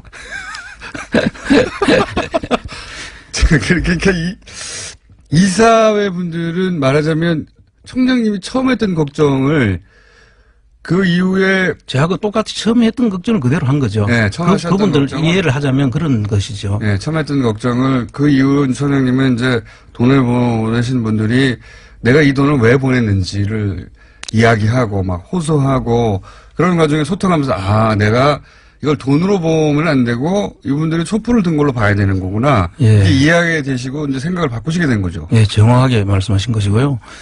그때 제가 느낀 것은 이게 정말 돈이 아니구나. 이분들의 진정한 그 마음이구나. 숭고한 뜻이다. 이걸 돈으로 얼마 평가해가지고 또 내려가면 얼마가 되고 올라가면 어떻게 되고 이런 이야기 하는 자체가 이분들에 대한 그 뜻을 우리가 훼손하는 거다. 그거를 이제 총장님은 처음 그런 걱정을 하신 후 3, 4주 동안 이제 사람들의 얘기도 직접 듣고 나는 그 뜻으로 보낸 게 아니라는 걸 이해가는 과정이 있었는데 이제 실무를 안 하시는 그렇죠. 그렇죠. 실무를 안 하시는 이런 직접 소통을 안 하시는 이사회에서는 처음 걱정을 계속한 거군요. 아마 그랬었던 것 그 같아요. 책임감이라고 이해할 수도 있습니다. 물론 그렇습니다. 책임감도 있으신 것도 사실이고 그래서 제가 그 과정을 내가 우리 참여 소통창에 직접 같이 교감을 좀 하시라 네. 이런 이야기들을 서로 이제 걱정을 하시길래 그런 거를 계속 좀 하시면은 이분들의 뜻을 우리가 받드는 거지 이게 진짜 그야말로 주식을 사서 이익을 남기려고 한 거 아니지 않습니까? 그러니까 이게 어떤 시민단체나 조직이든 있을 수 있는 일이긴 합니다. 듣고 보면. 그렇습니다. 네. 다만 이제 그 과정에서 실무 책임자의 이야기도 요런 지난 3, 4주간 어떤 일들이 있었는지 하는 이야기를 잘 듣고 반영하셨으면 더 좋았을 텐데 이 사회는 이제 아마 안홍호 총장님이 한쪽으로 생각이 편향됐다고 생각하고 그럴 수도 있죠. 예. 예. 이 사회에서는 객관적으로 그러니까 실무하고 떨어져서 오히려 객관적으로 판단한다고 생각하고 이렇게 했을 수도 있어요. 그렇습니다. 예. 중요한 거는 그러면 여기서 남는 건 실제 돈을 낸 분들의 뜻입니다. 제가 보기에는. 그렇습니다. 예. 그분들의 뜻을 이사회든 청장님이든 저든 대신 결정할 수는 없다고 생각해요, 저는. 그렇습니다. 예. 아니, 돈 낸 사람들이 이런 뜻으로 냈는데 아니야, 당신 뜻은 그게 아니야. 내가 대신 결정해줄게. 이러면 안 되는 거 아닙니까? 당연하죠. 예. 제 생각에는 이제 어쨌든 이 사회는 그런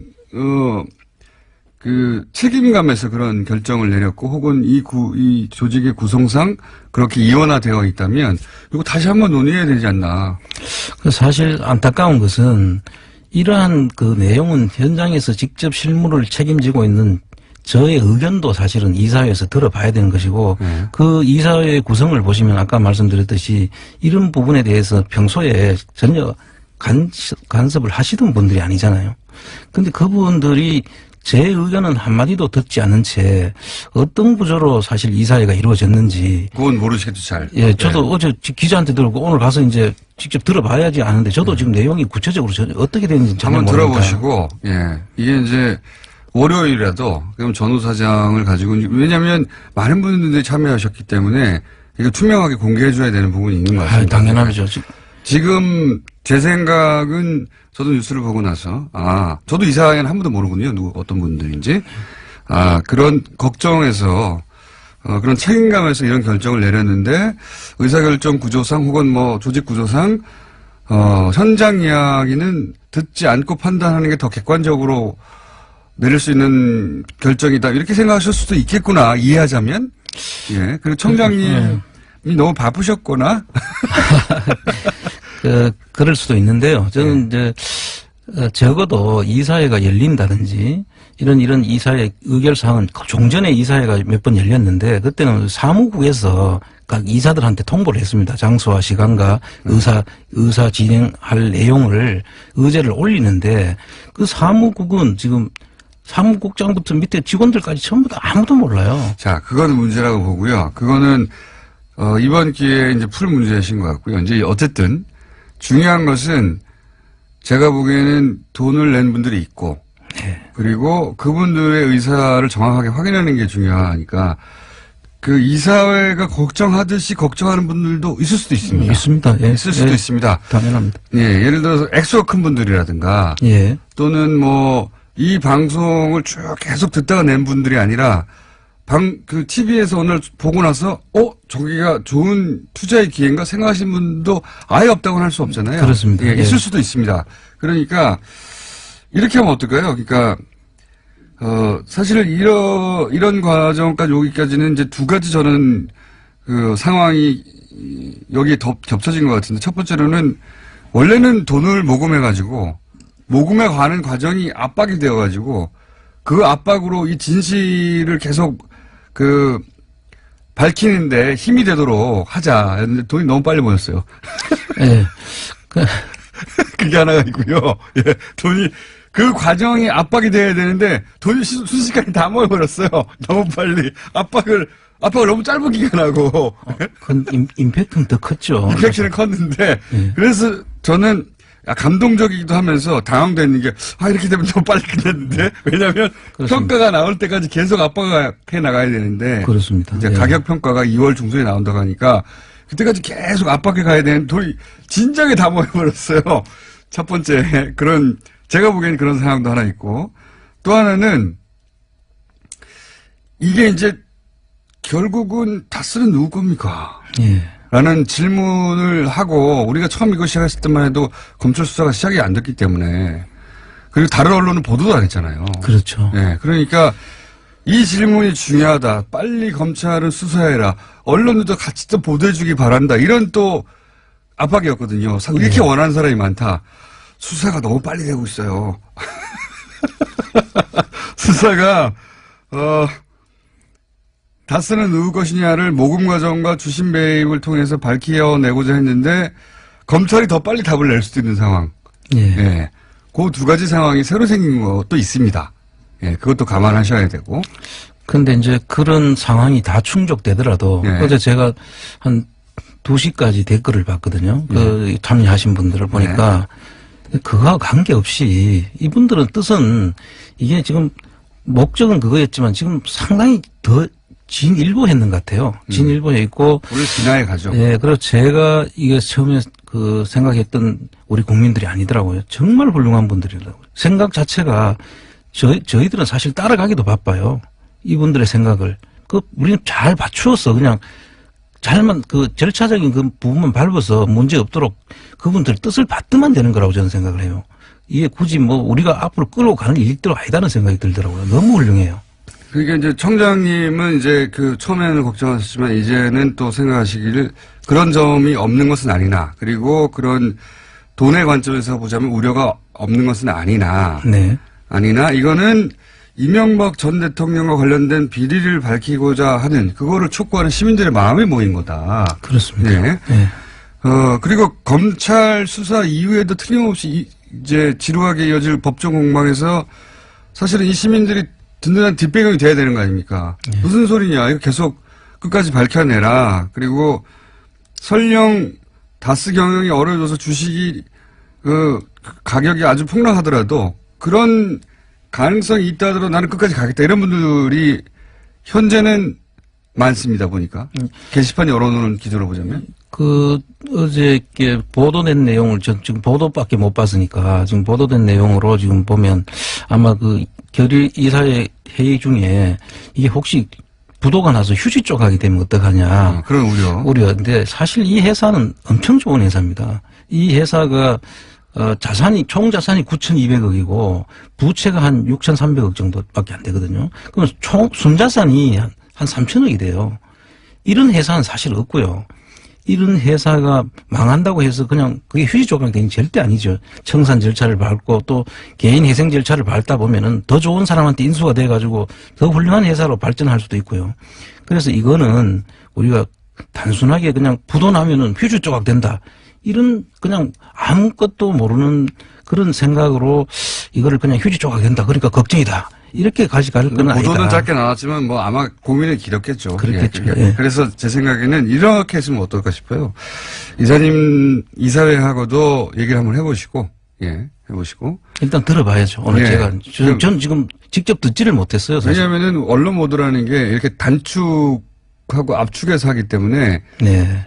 전체 진위가 잘 전달되지 않는 경우도 있기 때문에 한번 해보시고 그리고 또 한 가지는 어쨌든 있는 그대로의 지금 상황을 설명한 다음에 지금 만약 이런 변화된 상황이나 이런 우려 때문에 돈을 돌려받고 싶으신 분들은 돌려드린다고 게시판에 고지를 한번 하시죠.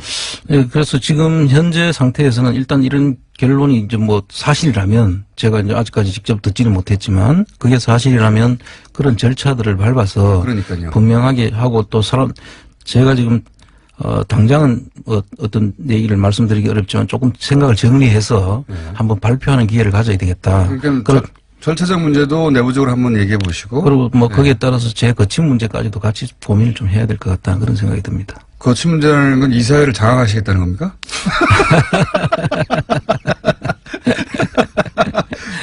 자, 이 두 가지만 하시면 이거 클리어 될 것 같은데 하나는 이제 내부적인 이제 절차 문제나 그거는 이제 알아서 하시면 될 것 같고 그런 다음에 이 게시판 이 공개적으로 이 홈페이지에 이러이러한 정도의 우려도 분명히 존재하고 또 상황 변화도 있기도 있다. 네. 그렇지만 동시에 이런 의미가 있으니 그런 우려는 또 이렇게 불식될 수도 있다는 뭐 두 가지 의견을 잘 정리를 하셔서 혹시 우려되시는 분들은 돈을 돌려드린다. 네. 하면 그분들은 돌려드리면 되고요. 그렇습니다. 돌려달라고 네. 하면. 그 기간을 두고 일정 기간. 그런 다음에 그게 만약에 돈이 빠져나와서 부족하면 그 부족분만큼 다른 분들한테 모으면 되는 거죠. 또. 지금 또 뭐 빨리 또 만들어 달라고 시즌2 하자고 하는 사람도 많으니까요. 근데 이제 참 이거 앞에 부분을 제대로 좀 정리를 하고 정리한 다음에 방법을 찾아서 제가 한번 보고 드릴 기회를 갖도록 하겠습니다. 어쨌든 공개적으로 시작한 일인 만큼 과정 전체가 공개적으로 홈페이지를 통해서도 그리고 뉴스 공장을 통해서도 계속 어떤 일이 있었고 그리고 앞으로 어떻게 할 거고 의견을 어떻게 물을 거라는 걸 알려드리도록 할 테니까 너무 걱정하지 않으셔도 될 것 같습니다. 네. 그렇죠? 네. 자, 지난 뉴스에 대한 해설은 그렇고요. 오늘 들고 오신 건 무엇입니까? 시간은 다 됐는데. 그래도 나오신 김에 뭐 하나라도 하고 하셔야지. 그냥 너무 꽁으로 드시면 안 되잖아요. 안 준비하셨군요. 아니요. 준비는 많이 했는데 너무 많이 해놔가지고 시작하기가 무섭네요. 그 중에서 하나만 딱 언급해 보시면요. 지금 계속 녹취 파일 엄청 많이 나왔죠. 예, 지금 이상은 씨 아들 이동영 씨하고 예. 또 지금 건영미 씨하고 지금 예. 계속 검찰 수사도 있고 예. 부르고 있는데 지금 이제 그 위장 계열사 문제하고 연결이 돼 있거든요. 예. 그분들이 그 녹취록 보면 사실상 그분들은 자기 소유가 아닌 회사를 소유하는 것으로 이제 형식적으로 차명으로. 네, 예. 등재가 돼 있는 것 같고. 그건 뭐 거의 100%인 것 같고요. 예, 그래서 이 위장 계열사를 통해서 사실 자금을 빼는 정황이 이제 중요한 문제가 되는데요. 자, 다스 말고 혹시 예. 지지난 주인가요? 아니, 지지난 달인가요? 이 부용이 어떤가요? 예. 예, 예. 예. 이거는 이제 다스는 저희가 너무 많이 해가지고 오늘은 약간 제껴놓고. 최근에 지금 문제가 되고 있는 것이 이제 부영건설에 대해서 지금 그 회장을 소환을 하고 예. 검찰에서도 하고 있는데 이 부분 이 부분에 대해서 검찰이 관심이 있고 청장님이 관심 있는 이유를 조금 설명해 주시고 예. 설명만 해주시고 가셔야 될 것 같아요. 자세한 내용을 오늘 예. 못하고. 검찰에서 관심 갖는 건 아마 횡령하고 탈세 부분인 것 같고요. 예, 부용. 제가 보는 견지는 우리가 지금 최순실 박근혜 그 탄핵 사건 때 삼성으로부터 받은 돈이 300억이 채 안 되거든요. 예. 검찰이 밝힌 것은요. 그렇죠. 예. 예. 근데 300억이 채 안 되는 돈으로 우리 국민연금이 한 2,700억 손해를 봐가면서까지 예. 삼성 승계를 도와줬다는 지금 이야기지 않습니까? 그렇죠. 그건 이해가 안 되는 부분이죠. 그렇죠. 그럼 그 다른 수지타산이 서로 안 맞잖아요. 안 맞죠. 예. 290억 정도 받으면서 한 2,700억 국가 재산을 손해를 보이면서까지 그렇게 도와줘야 될 이유는 없다고 보고. 만약에 그 정도 돈이 쓰였으면 당신들도 그 정도 돈을 써야지 이렇게 나오는 게 당연한 거 아닙니까? 그렇죠. 그리고 이제 부영건설이 주택도시기금이라든지 네. 주택보증보험이라든지 그런 부분에서 특혜를 받았다는 그런 내용들이 있고요. 또 거기다가 그 15년, 16년에 알짜배기 건물들을 한 6개를 사들입니다. 부용이요. 예. 예. 거기 삼성생명 건물이 들어가 있고요. 예. 삼성화재 본관이 들어가 있고. 예. 포스코 건설 본사 사옥이 또 있고요. 예. 그 다음에 하나외환은행 을지로 본관. 예. 그 다음에 송도 그 대우자동차 판매에 있던 그 테마파크라든지. 예. 이게 의미하는 바가 뭐왜 부용에 관심이 있으십니까? 그게 선생님은. 지금 오늘 다 소개를 할 수 없는데. 그러니까 맛배기만 보여주시고. 예. 지금 기대감을 투비 컨티뉴로. 그래서 이게 제가 볼 때는 한 3조에 가까운 정도의 돈을 갑자기 부동산을 예. 사들이는데. 부용이. 예, 부용이 사들이는데 이게 그냥 사들일 수가 없다. 예. 그리고 또 다른 혜택까지 받았는데 그 산 내용을 쭉 보면 예. 제가 볼 땐 상식적인 거래가 아니거든요. 돈을 다 주고 사는 것이 아니라 일부 주고 나중에 벌어서 갚으라는 거예요. 예. 그러면 팔 이유가 없는데, 그죠? 그렇죠. 예. 그렇다는 얘기는 그 뒤에 뭐가 있는 겁니까, 도대체? 그건 조금 더 다음 시간에 설명을 하죠. 여기에 혹시 박근혜 전 대통령 혹은 최순실 혹은 이명박 전 대통령 이런 배경을 의심할 만한 정황이 있다고 보시고 지금. 예, 좀 그중에서 이제 확실한 증거가 하나 있는 것은 포스코 건설 사업 판매에 있어서는 이명박 정부와 최순실 박근혜 그 사이에 공통 합집합이 있어요. 그 속에 두 개가 다 녹아 있다는 거죠. 그래서 이 부분은 나중에 한번 다시 제가 좀 구체적으로 한번 설명을 그러니까 이명박 전 대통령과 박근혜 전 대통령 혹은 최순실과의 교집합이 있는. 그렇습니다. 혹은 합집합이 있는. 뭐 하여튼 교집합인지 합집인지 모르겠지만. 사실 포스코는 이명박 정권과 최순실 정권이 특징이 있거든요. 포스코는 알짜배기 부실 회사를 이명박 정부 때는 돈을 비싸게 주고 성장님 말 시작하시면 길어집니다. 이제 시간 이제 다 됐어요. 어쨌든 네. 앞으로 얘기할 부분은 이명박 전 대통령과 박근혜 전 대통령 가로치고 최순실이라고 해야 되죠. 이해관계가 교집합으로 부딪히는 사건들이 있다. 그렇습니다. 그 사건들을 앞으로 좀 해보겠다. 그리고 지금 이사회 관련 문제, 다스 주식을 산다 안 산다 하는 문제는 아마도 주말 정도는 정리를 해서 다음 주 월요일이나 화요일 날 다시 한번 보고하실 수 있을 것 같아요. 그죠? 빨리 정리되면 한번 다음 주 금요일까지 기다리지 말고 다음 주 월요일이나 화요일 날 일단 실상 파악이 먼저니까요. 제가 오늘 한번 실상 파악부터 하고 정리를 해야 될 것 같습니다. 안홍구 청장님이었습니다. 감사합니다. 네, 감사합니다. 자, 하태경 의원님이 요즘 바쁘셔가지고, 예, 오늘은 전화로, 왜냐면 지금 바른정당이 광주에 지도부가 내려가 있는 걸로 알고 있습니다. 전화로 연결하겠습니다. 안녕하십니까? 예, 하태하태 광주 와 있습니다. 광주에서 보고드립니다. 네, 흔한 민심을 좀 잡아보려고 가셨나 보죠? 예, 여기서 아침부터 많은 분들로부터 박수 받고 내리고 있습니다, 지금. 네. 크게 환영받지는 않으실 것 같긴 한데, 지금 일정은 어떻습니까? 오늘 이제 최고위원회 곧 들어가고요. 네. 그 다음에 이제 망월동 가서. 망월동, 하고. 네.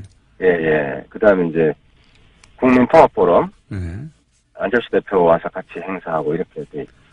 그리고 호남에서 바른정당 첫 최고위원회도 하신다고? 예. 예, 그렇습니다. 이 호남 첫 최고위원회입니다. 열심히 노력하시는군요.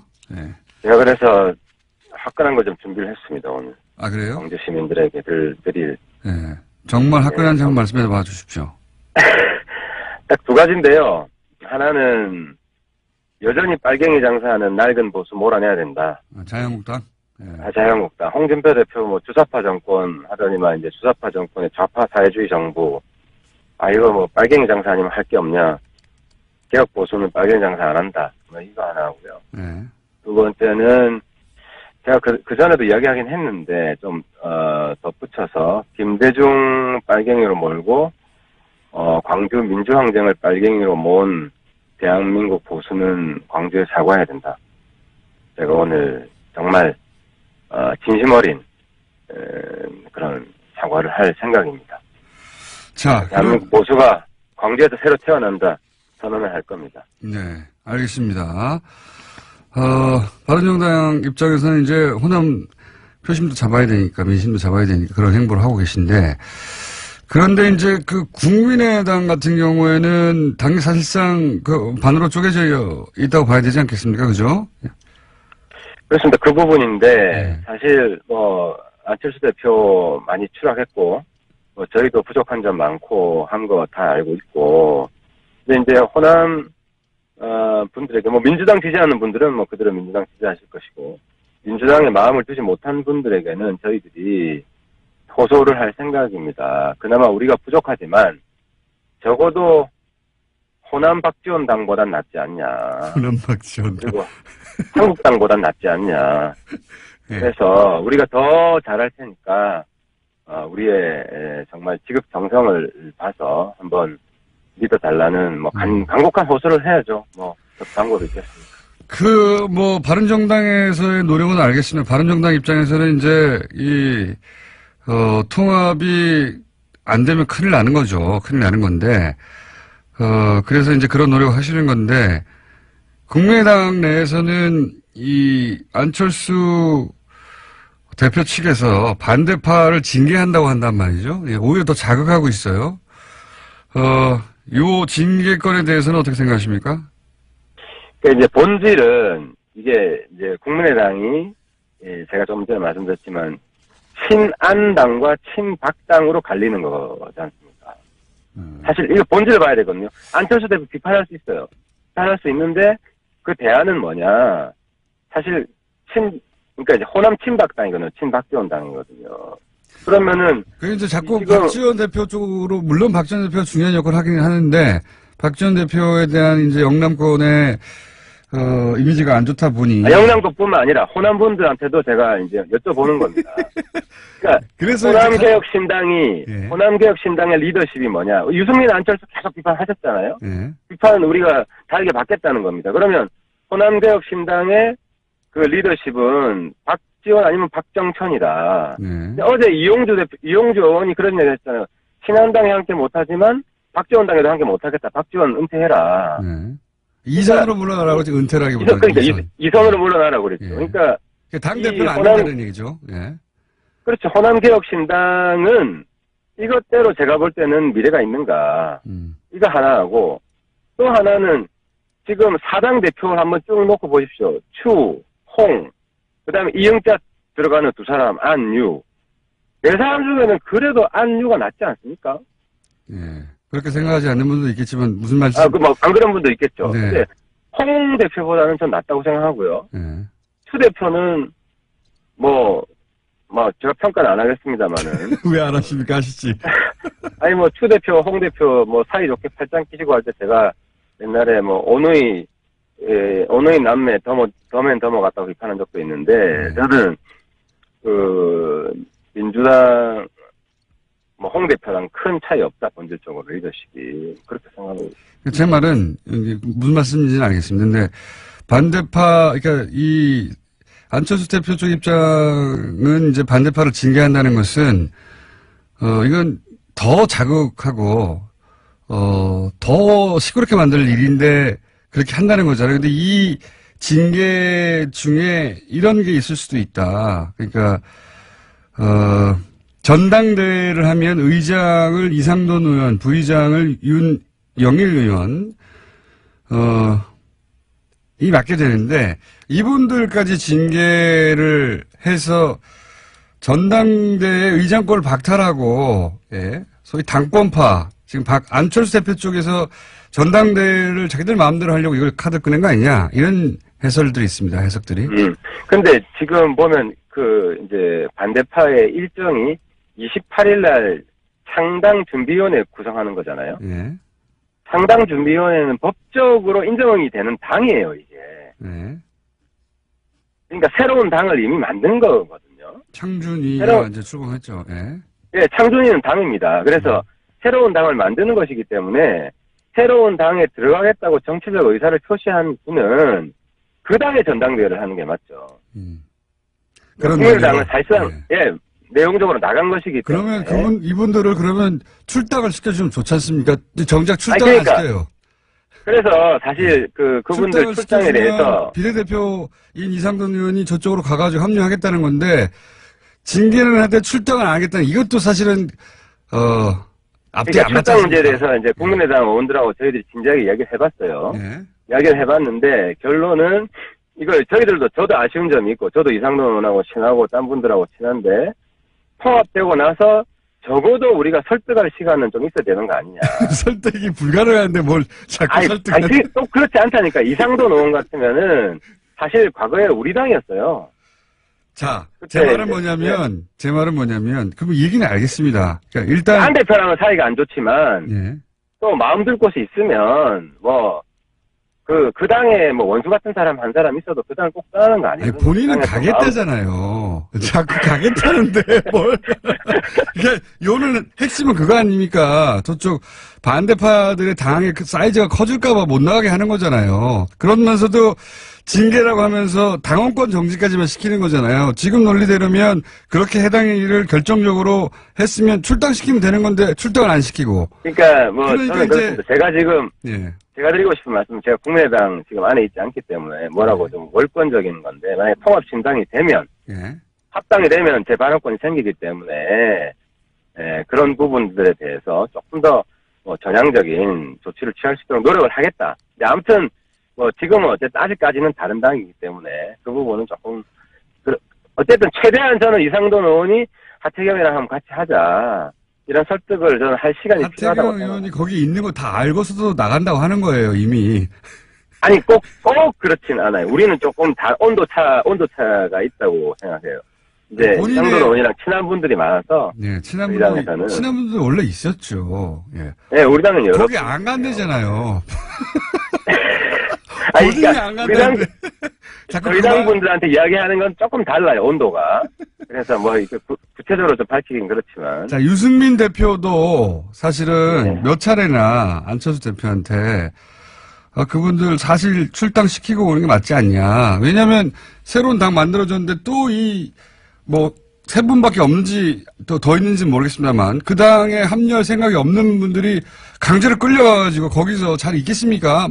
계속 당 내에서 여러 가지 문제 제기하고 그러면 시끄러우니까 그럼 정리하고 오라고 유승민 대표는 입장을 낸 거잖아요. 그죠? 그게 맞죠? 예, 공개적으로 사실 요구했죠. 요구했고 그 문제 가지고 계속 협의를 해서 저희들도 일단은 조금 더 목소리는 안 내는 쪽으로 방향을 잡았습니다. 그건 이제 제가 조금 전에 말씀드린 그런 이유로 우리도 조금 설득할 시간을 가져보자. 그러면 만약에 출당 안 해주면 방법이 없으니까 세 분인지 또는 더 많은지는 모르겠으나 최소한 세 분이 본인의 의사와 다르게 통합되는 신당에 이제 소속이 되었어요. 근데 이분들이 예. 그때도 계속 나는 여기 있지 못하겠다. 출당시켜 달라. 요구하면 어떡합니까? 그때. 그때는, 그러니까, 그렇게 해서 저는 한 어느 정도 이제 저희들이 설득하고 예. 다시 이제 이야기할 시간을 좀 가지고. 그게 며칠이나 필요합니까? 아이, 지금 뭐 이야기하기는 그렇고요. 예. 자, 알겠습니다. 뭐, 상대, 이제 반대파들이 만들 당이 잘 안 되길 바라는 건 당연하죠. 당연한데, 이건. 네, 그쪽에 가면 미래가 없습니다. 그렇잖아요. 그거는 개별 의원들이 각자 판단할 일이죠. 그거 대신 판단해 줄 일은 아니지 않습니까? 아니, 근데 그분들도 그렇게 생각할 거예요. 그러니까 그래서 의원들 간대잖아요. 실제로 이제 민주당 가려고 한다. 네. 다수가. 그쪽에 민주당에서 받아주는 분도 있고 안 받아주는 분도 있기 때문에 민주당에 가려고 한다는 의혹도 강하게 가지고 있고 민주당 의원 숫자 늘리게 해주는 거는 그건 사실 해당 행위죠. 자, 그거는 이 개별 의원들이 스스로 판단할 일이고 나간대지 않습니까? 자꾸 그러니까 나가면 보고 안 이게 좋다는 그 판단은 다르다는 거예요. 원래 비례는 당 몫으로 배정이 된 것이기 때문에 정말 부득불이하고 신사적으로 될 때만 이제 이 서로 정치적으로 타협이 될 수 있는 것이지 원칙적으로는 안 내보내주는 게 맞아요. 근데 이제 저희 당에서는 그나마 좀 신사적으로 이야기를 해보려고 최대한 한번 네. 설득할 시간을 가지자는 겁니다. 자, 그건 알겠고요. 지금 반대 파에서는 이제 통합 반대 또는 뭐 합당 반대파에서는 자신들이 열석은 물론이고 그 이상도 확보되어 있다 이렇게 얘기하고 있거든요. 근데 이제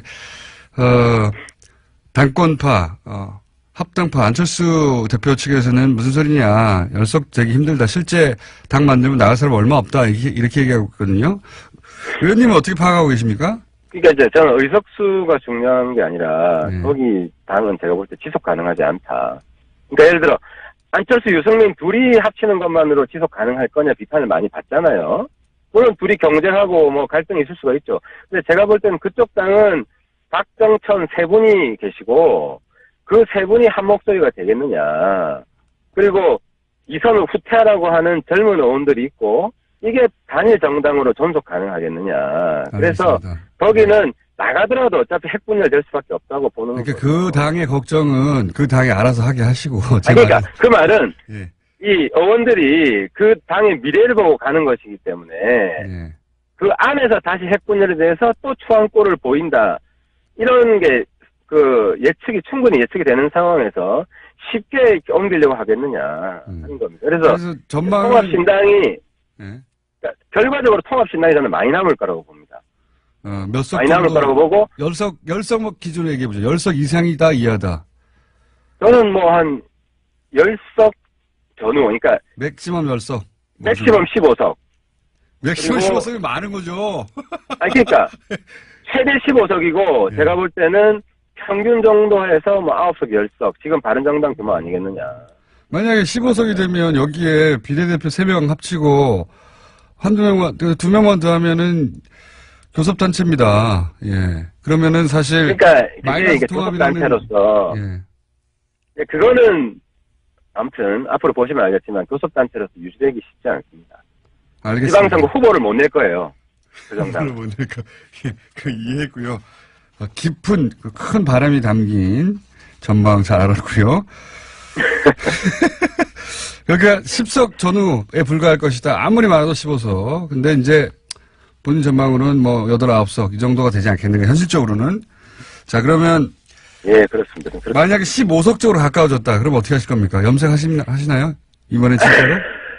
근데 그 염색을 아무튼 너무 우리 그때 염색한 약속이 딴 거였잖아요. 무슨 박근혜 정부 때 댓글 나왔냐 이거 같은데 그걸 한번 결판 내고 가야 될 지금 타이밍인 것 같은데요. 염색은 이미 하셨어야 해요. 그거 그게 아니고 댓글 국면이 넘어가지고 다스로 확 바꿨고 요즘 또 특활비로 확 바꾸고 있는데.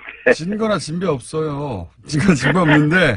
아무튼 요거는 그걸 명백한 걸로 바란지 하죠. 안 보고 자, 바란지 안 그러면 보고. 예. 15석이 맥시멈이라고 하셨으니까 14석에 걸까요? 14석 그거는 이상이면 다음 주에 다음 주에 우리 얼굴 마주보고 합시다. 지금 한 전화로. 가지만 마지막으로 여쭤보겠습니다. 예. 최근에 예. 동계올림픽 관련해서 여러 가지 이제 논란들이 있는데 그 중에서 나경원 의원이 IOC에 항의 서한을 보낸 사안, 예, 국회의원이 직접 행동한 건 이거니까 요 행위에 대해서는 어떻게 생각하십니까? 나경원 의원도 지금 어쨌든 IOC에서 통과됐잖아요. 네. 통과된 마당에 이걸 철회하라고 하지는 않을 것 같고요. 근데 저도 사실 여기에 대해서 불만을 표출했는데 젊은이들이 지금 많이 지금 분위기가 찬 이유가 과정이 불공정해요. 예. 그러니까 예를 들어 수능 시험도 시험 제도가 바뀌려면 3년 전에 바꾼단 말이에요. 준비할 수 있게. 근데 이번 거는 룰이 그 젊은이들 입장에서 보면 룰이 한 달 전에 바뀐 거예요. 예. 그러려면 최대한 젊은이들의 그 아픈 가슴들을 치유해 주려고 노력을 해야 되는데 그런 노력도 소홀했어요. 그래서 청와대도 그 부분 반성을 했잖아요. 자, 그래서 그건 아무튼 국내 정치고 제 말은 그 점에 대해서는 의원님 말씀에 공감하시는 분도 많이 있을 수 있는데 제가 지금 여쭤본 질문은 그걸 이제 밖으로 끄고 나서 IOC의 단일팀을 반대한다는 서한을 대한민국 국회의원으로 보낸 사안, 요 사안에 대한 논평이 궁금합니다. 그 부분은 저는 과거부터 그랬는데 의사는 표명할 수 있다고 봐요. 하지만 결정된 상황에서는 승복하는 게 맞다. 어쨌든 이견을 표명했고 IOC에서 결론을 내렸잖아요. 그래서 나경원 의원이 이제는 IOC의 의견에 승복한다. 그동안 과정에 여러 가지 문제점들이 있었지만 이제는 단일팀 성공시키기 위해서 같이 노력하자. 그리고 정부도 우리 젊은이들의 아픈 마음을 치유해주기 위해서 노력하자. 이런 식으로 상생으로 풀 때다. 저는 그렇게 생각합니다. 자, 오늘은 전화니까 여기까지만 하고요. 예, 광주에서 고생하시고 광주에서 어떤 대우를 받는지는 다음 주에 오셔서 예, 말씀 주십시오. 감사합니다. 예, 감기 조심하세요.